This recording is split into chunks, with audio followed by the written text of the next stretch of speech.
Alors, il a commencé à tomber malade. Vous savez, dans les villages, il n'y a pas de médecin. Mais il y a le marabout du quartier, il y a le marabout du village, il y a le marabout très puissant. Allons chercher le marabout très puissant tard dans la nuit. Il a fait ses trucs, il s'est levé. Mais mon mari n'allait pas bien, il vomissait du sang, ça n'allait pas. À un moment donné, j'ai commencé à avoir peur. Le marabout l'a regardé.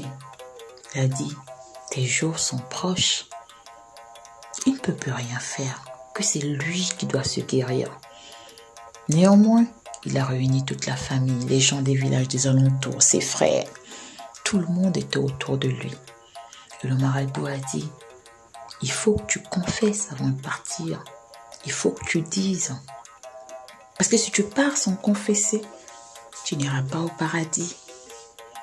Et Allah ne te pardonnera jamais ce que tu as fait sur terre. Il faut que tu te confesses pour que tu sois un homme libre. Il a pleuré. Il n'avait plus de force, mais il s'est quand même mis à genoux. Il a commencé à parler. Mon mari n'était pas le premier qui l'avait tué. Dans sa famille, ils étaient 10 garçons avec 3 filles parce qu'ils étaient à 13. Ils étaient maintenant, moi je les ai connus, ils étaient 6 garçons. Les 3 filles étaient toujours là parce qu'elles étaient en mariage. Donc il avait au moins tué déjà 4 de ses frères. Et bizarrement, c'était toujours lui qui récupérait les biens. La majorité des biens. Il s'est confessé, il a pleuré. Sa mère et son père sont encore en vie. Il a pleuré. Tout le monde s'est levé et lui ont tourné les talons. De cette confession, j'ai eu ma liberté. Parce que l'aîné a dit, étant donné que ce n'était pas une mort naturelle, cette fille est libre. Elle est veuve. Elle peut partir où elle veut avec son enfant. J'ai été libre ce jour-là. Mais j'ai été soulagée d'avoir vengé en quelque sorte mon mari. Je suis repartie trouver mes co-épouses. Parce que lorsque j'ai été libérée du joug de cet homme, il m'a rendu mes biens. Parce que ça arrivait jusqu'au tribunal, toutes ces confessions sont prises en compte par le tribunal de ce pays. Même si c'est mystique, mais le tribunal prend en compte ces genres de choses. Et il y a le marabout et le chef du village pour attester. J'ai été libre. J'ai eu ma maison à mon nom, au nom de ma fille. J'ai récupéré ma boutique. J'ai récupéré la voiture de mon époux. J'ai pu passer le permis. J'ai mis ma fille à l'école. Je suis allée voir mes co-épouses. Elles avaient eu des maris, c'est vrai. Les frères de mon mari aussi. Mais je suis quand même allée les voir pour leur dire merci. C'est vrai, elles n'avaient pas été gentilles avec moi. Mais je leur disais merci. Et je souhaitais qu'elles soient heureuses dans le mariage où elles sont aujourd'hui. Je suis repartie voir ma mère. J'ai trouvé ma mère avait maigri. Elle périssait. Elle ne s'était jamais pardonnée de m'avoir laissé partir en mariage. J'ai dit à ma mère que ce n'était rien, qu'elle avait suivi la tradition, mais que l'univers n'avait pas décidé que c'était ça ma vie. C'est pourquoi aujourd'hui je reviens en femme libre. Je veux que mes sœurs, mes deux petites sœurs, qu'elles aillent à l'école, qu'elles fassent des études et qu'elles décident pour elles. Je me suis dit, je vais vendre ma maison, je vais vendre ma voiture, je vais vendre ma boutique et j'irai vivre dans une grande ville avec mes sœurs. Dans ma tête, j'avais 3 filles à m'occuper.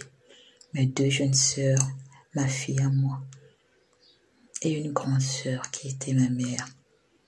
J'ai jamais été aussi heureuse. Et je me dis aujourd'hui avec du recul, si ma mère n'avait pas fait ce choix, il se pourrait, on ne sait pas. Peut-être j'aurais pas été une fille aussi proche de mes parents, j'aurais certainement pas aidé autant ma famille comme je le fais aujourd'hui. Mais je ne regrette rien. J'ai pardonné à ma maman parce que je sais qu'elle n'avait pas le choix. Elle était seule contre plusieurs hommes autour d'elle. Pas que c'est vraiment à la plaindre. Non, je dirais pas ça. Mais ma mère aussi avait subi le même sort. Quand on n'a connu que ça dans sa vie, on se dit que c'est la meilleure solution parce qu'on ne connaît rien d'autre. L'inconnu, personne ne connaît l'inconnu et on a tous peur d'aller vers l'inconnu pour certains. Alors aujourd'hui, je me dis, il est peut-être temps qu'on arrête ces mariages forcés, qu'on arrête ces mariages arrangés, comme ils disent. Les enfants ne sont pas forcément heureux. Oui, je n'étais pas battue par mon premier mari, mais le second, il m'a pas lâché. J'ai encore des cicatrices jusqu'à présent. Mais je ne regrette rien. Je suis plutôt heureuse, car le dénouement de ma vie et la fin est magnifique. Et je me dis toujours, le plus beau reste à venir. Aujourd'hui, mes petites sœurs, elles sont en terminale, toutes les deux. Parce que comme je ne vous l'avais pas dit, c'était des jumelles. Elles sont en terminale. Mon père et sa famille n'ont pas soutenu ma mère, ne l'ont pas souvent beaucoup aimée parce qu'elle n'a fait que des filles. Parce que pour eux, les filles, ça va en mariage, ça ne faut rien. Or, un homme, il perpétue le nom. Mais aujourd'hui, c'est pas le cas. Mes sœurs, je leur souhaite de devenir des meilleures personnes, de faire des études jusqu'à ce qu'elles en ont marre, d'emmener le nom de ma mère aussi haut que possible. C'est fut une belle histoire et je ne regrette pas ce que j'ai vécu avant. J'ai un beau souvenir de mon mari, ma fille. Je le vois à travers elle. Aujourd'hui, je dirais que j'aime plus cet homme mort que vivant. J'ai appris à l'aimer durant sa mort et en apprenant comment il est mort. Ce fut une belle vie. Dans la vie, vous savez, on a plusieurs vies. Plusieurs vies. Il vous suffit d'attraper la bonne vie et de la perpétuer.